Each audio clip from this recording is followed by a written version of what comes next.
Ma'am, go ahead. Good morning and welcome. Good morning. Thank you all for your attention. It's been amazing. My name is Libby Gizzarelli, Elizabeth Gizzarelli, and my claim to fame is that I'm the mother of 9. But that's not really, my whole point. But I just felt that what was missing was the joy of each baby and the joy of each individual. Now I'll get back to that. I kind of just interrupted myself at this hour. I just wonder if we can get anything out.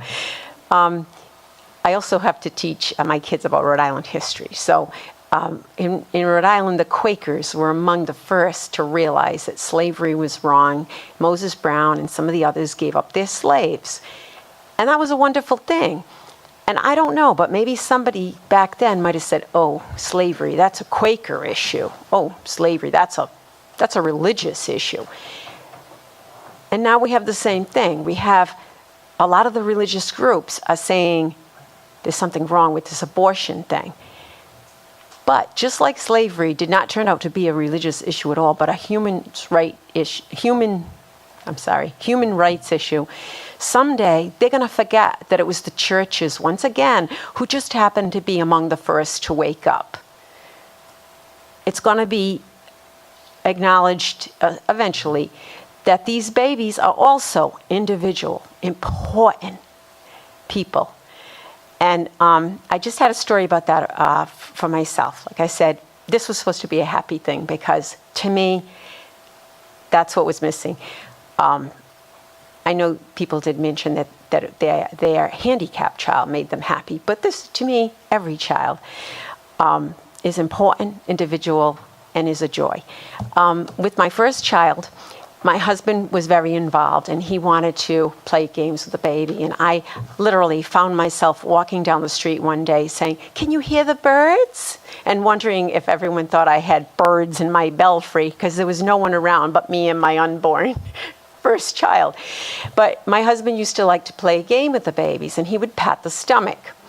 And after a while, he would get a response. Now, he said, make sure you tell him it was the second trimester. It wasn't the last. It was really early, he said. But he would play a game.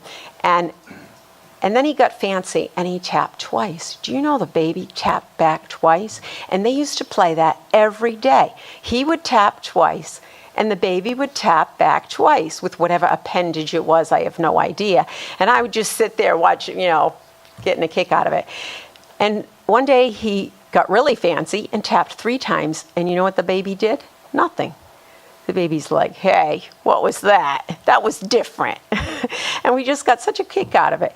For that baby, I bought a baby book that was bright red with little kittens running all over it. And sure enough, when that baby was born, she was playful. She was always looking for fun.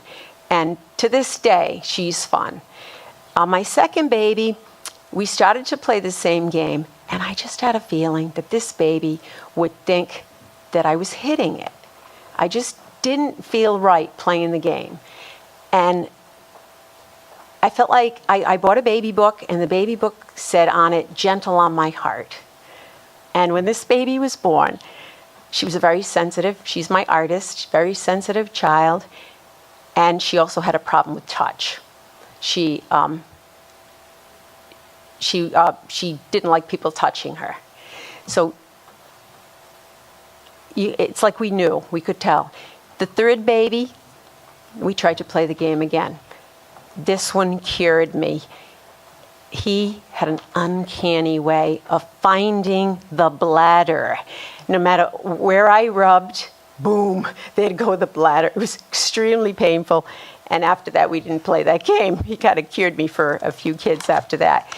But I was telling my sister the story because we had so much fun trying to interact with the babies. And the funnest thing was that we could tell what kind of personalities they were, even while they were still even really early. And that's not only, it's kind of like the me too. Not only were they this personality when they were on the inside, they were the same personality when they were on the outside, which was really cool, And my son ended up being hyperactive, the one who kicked the heck out of my bladder, and really gave me a run for my money for many years. But, and his book, I didn't even know he was a boy. I didn't have sonograms with any of them as far as the sex. I got a book and it had a picture of Jesus as a boy on it. So it was kind of cool. That it's like, how did I know? How did I know that? But I guess that's all I can think of. That's all I can remember. So that's all I'll say. Thank you very much. My friend who had an abortion said, "You can't say that. That's not pertinent." I said, "Well, that's my story, and that's what it feels like is missing, the incredible joy and uniqueness of each person, you know."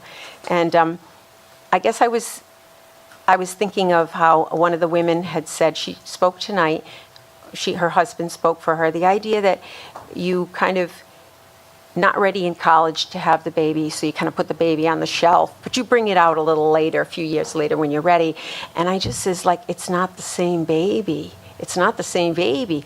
That baby was unique, that one. That will never come back. That baby was different, you know? And that's why I want people to stop aborting these amazing, unique, incredible individuals that all of you turned out to be. Thank you. Thank you very much.